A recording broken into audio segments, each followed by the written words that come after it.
రైతులంతా కూడా ఆందోళన ఉన్నారు. ఎక్కడికి పోయినా కూడా బాధ ఏంటంటే కాగితాలు పట్టుకొని తిరగడాని దగ్గర తిరుగుతున్నారు. బ్యాంకుల దగ్గర పోయి కాళ్ళు మొక్కుతున్నారు. రాజకీయ నాయకుల దగ్గరకు వస్తున్నారు. ఏమవుతుందో ఇవాళ తెలంగాణ పల్లెల్లో రైతాంగానికి కంటి మీద కునుకు లేకుండా ఇవాళ ఎవరికైతే రుణమాఫీ కాలేదో ఆందోళనతో తిరుగుతూ ఉన్నారు. వాళ్ళు బాధపడుతున్నారు. కళ్ళ ముందు వాళ్ళు అక్కడ వచ్చే నాకు రాకపోయింది. దీనికి మళ్ళీ అసలు కథ ఏంటంటే కేసీఆర్ ఆనాడు రైతు బంధు పేరిట 5,000 రూపాయలు క్రాప్ ఇచ్చేది. అంటే 2 క్రాపులు కూడా 10,000 రూపాయలు. 1,50,000 ఎకరాలు, దాదాపు 1,40,40,00,000 ఎకరాల నుంచి మొదలుపెట్టి 1,50,00,000 వరకు ఫస్ట్ పంటకి ఇచ్చేది. రెండవ పంట కోసం కూడా ఆల్మోస్ట్ 1,20,00,000, 1,30,00,000 వరకు ఆల్మోస్ట్ ఇచ్చేది. రెండు కలిస్తే 2,80,00,000 మంది ఫార్మర్లకు 2,80,00,000 ఎకరాలకి వాళ్ళు రైతు బంధు ఇచ్చారు. అంటే దాదాపు నాకు తెలిసి 13,000 కోట్లు, 13,500 కోట్లు వాళ్ళకు రైతు బంధు వచ్చింది. వీళ్ళు ఏం చెప్పిండ్రు రేవంత్ రెడ్డి గారు, కేసీఆర్ ఇచ్చే ముష్టి 5,000 రూపాయలైంది, 7,500 రూపాయలు ఒక్కొక్క క్రాపు చొప్పున 2 క్రాపులకు కలిపి 15,000 కోట్ల రూపాయలు నేను ఇస్తాను.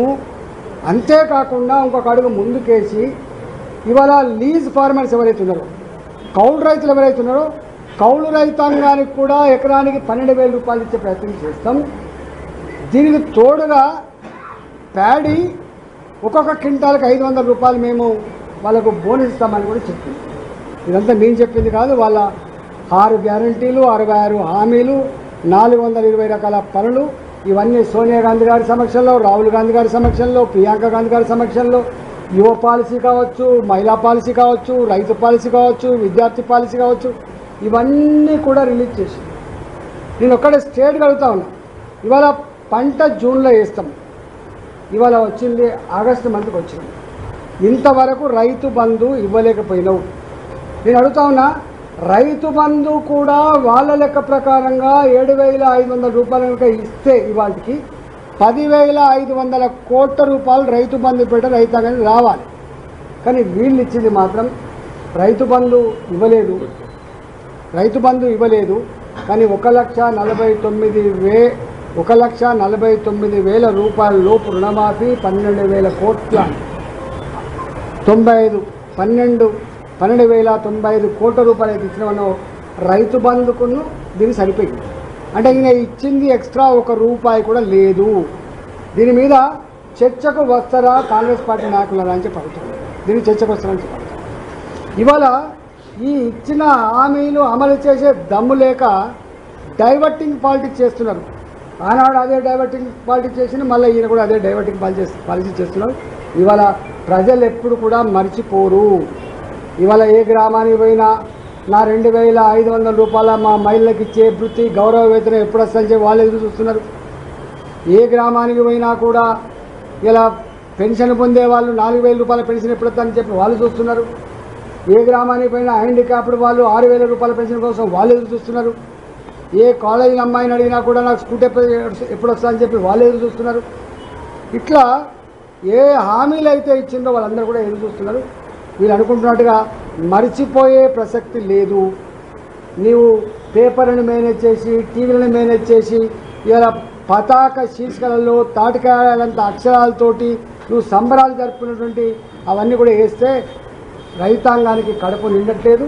రైతాంగానికి ఇవాళ నువ్వు ఏదో గొప్ప చేస్తున్నట్టు ఫీలింగ్ లేదు. కాబట్టి నేను స్ట్రేట్గా అడుగుతా ఉన్నా, మీరు ఆనాడు మేనిఫెస్టోలో రాసుకున్న ప్రకారంగా రైతాంగానికి 4 హామీలు ఇచ్చిండ్రు.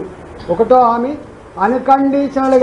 అన్కండిషనల్గా మీరు ఆనాడు ఏదైతే చెప్పిందో రైతాంగానికి 2 లక్షల రూపాయల లోపు రుణమాఫీ చేయమని చెప్పి డిమాండ్ చేస్తున్నాము.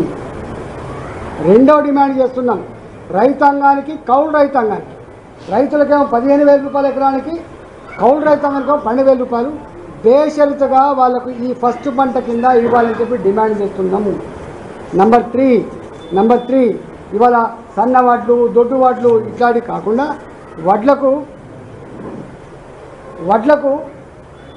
500 రూపాయల బోనస్ ఇవ్వాలని చెప్పి నేను డిమాండ్ చేస్తున్నా. రైతుల దగ్గర పనిచేసే కూలీళ్లకు నెలకు 1,000 రూపాయలు చొప్పున 12,000 రూపాయలు సంవత్సరానికి గుర్తిస్తా అని చెప్పినావు, వాళ్ళకి ఇవ్వమని చెప్పి డిమాండ్. ఈ 4 డిమాండ్లు ఇలా నేను మళ్ళీ చెప్తున్నా.